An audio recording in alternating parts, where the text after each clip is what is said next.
These are the meds that I've been taking since I was 4.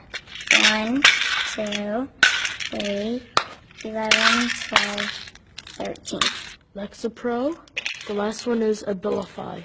All the medications, they made me feel as if I had 1,000 bricks on my head. They are tiny witnesses who came out of the shadows to tell and show us the mountain of potent drugs, antidepressants, antipsychotic drugs they were given in America's foster care system. I was just a zombie. An indictment of what the U.S. government does to some of the most vulnerable children in this country. We have spent a year investigating a horrible secret. Tens of thousands of foster care children, even infants, given powerful mind-altering drugs that at times in doses and combinations considered too risky even for adults. And remember this statistic, foster children are given these potent drugs at an alarming 13 times the rate of other children. Tomorrow, a government GAO report will paint a portrait of a grotesque failure to protect foster children. Consider the case of 7-year-old Brooke, taken from a drug-addicted mother, just 43 pounds, but given 5 mind-altering drugs at the same time, a combination that is deemed too risky even for adults.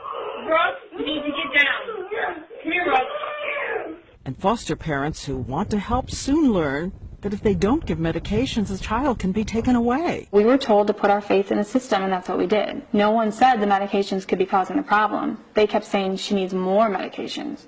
But in Brooke's case, one doctor, a psychiatrist, recognized the problem.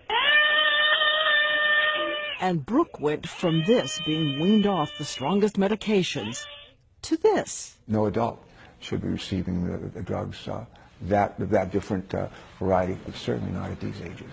The GAO report, which found in some cases psychotropic drugs were given to infants, even though there is no idea what the long-term effects of these drugs could be on a child's developing brain.